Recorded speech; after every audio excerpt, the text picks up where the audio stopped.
Indian chamber of commerce के इस महत्वपूर्ण Jammu trade and logistic conclave में मैं आप सबका स्वागत करता हूं। भारत का बिजनेस सेक्टर हमेशा दुनिया से कई कदम आगे हुआ करता था। फिर से पिछले 10-11 वर्षों में उस गौरवशाली स्थान को पुनर्स्थापित करने का प्रयास हमारे देश में प्रारंभ हुआ है। 5-6 वर्षों से जम्मू कश्मीर भी इस अभियान से कुछ हद तक जुड़ा है और इस कॉन्क्लेव की महत्ता इसलिए और बढ़ जाती है क्योंकि उत्तर भारत के चौराहे पर रणनीतिक रूप से जम्मू ही तेजी से ट्रेड के महत्वपूर्ण केंद्र के रूप में उभर रहा है और अपार संभावनाएं, स्मार्ट लॉजिस्टिक इंफ्रास्ट्रक्चर और बेहतर लॉजिस्टिक ऑपरेशंस के द्वारा इसके पोटेंशियल को रियलाइज करने की नितांत आवश्यकता अब महसूस हो रही है। आज यहाँ इस सेक्टर से जुड़े एंटरप्रेन्योर्स, एक्सपर्ट्स और पॉलिसी मेकर सभी मौजूद हैं। मैं उन सभी से ये कहना चाहूँगा कि मेरे लिए व्यक्तिगत रूप से इस सेक्टर का टर्निंग पॉइंट 17 सितंबर 2022 था, जब माननीय प्रधानमंत्री आदरणीय नरेंद्र मोदी जी ने नेशनल लॉजिस्टिक्स पॉलिसी देश में लॉन्च की थी।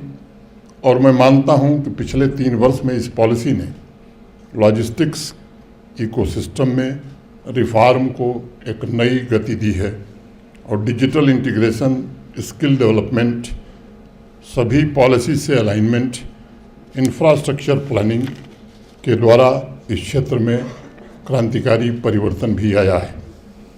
इस साल का एवरेज प्रतिदिन हाईवे का निर्माण हमारे देश में 34 किलोमीटर पहुंच गया है।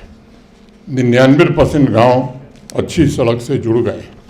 2014 से 2024 के बीच रेल बजट में भी 8 गुना से 9 गुना वृद्धि हुई है।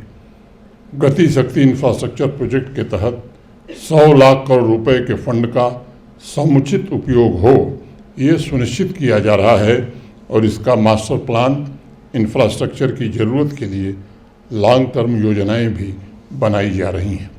जम्मू कश्मीर की यात्रा को यदि हम देखें तो मैं कह सकता हूं कि पिछले 5-6 वर्षों में यह संघ राज्य क्षेत्र कनेक्टिविटी के मामले में कायाकल्प का एक जीता जागता प्रमाण है। इसी वर्ष जुलाई में प्रधानमंत्री जी ने कश्मीर को शेष भारत के बीच रेल लिंक से जोड़ने के प्रोजेक्ट का उद्घाटन किया था। दशकों से व्यापारियों और नागरिकों के मन में पल रही आकांक्षा उस दिन पूरी हो सकी थी। हाईवे टनल के निर्माण से जम्मू और श्रीनगर के बीच जो कभी 11 घंटे 10 घंटे लगते थे, अब वो 5-5.5 घंटे में दूरी लोग तय कर पा रहे हैं। ये रोड कनेक्टिविटी आने वाले वर्षों में जम्मू को नॉर्थ इंडिया के प्रमुख बिजनेस हब के रूप में स्थापित कर सकेगी, क्योंकि प्रोडक्ट के मामले में जम्मू कश्मीर जो प्रोड्यूस करता है वो अपने आप देश में बहुत अनोखा और अनूठा है। मैं समझता हूँ जम्मू कश्मीर में storage, logistic parks, warehouse sector का मॉडर्नाइजेशन और देश के अन्य हिस्सों की तरह इस सेक्टर पर विशेष फोकस जम्मू कश्मीर की इकॉनमी में बहुत बड़ा रोल प्ले कर सकती है। 1 दशक पहले अगर किसी ने कहा होता कि लॉजिस्टिक सेक्टर भारत का ग्रोथ इंजन बन सकता है तो शायद हमें विश्वास ही न होता।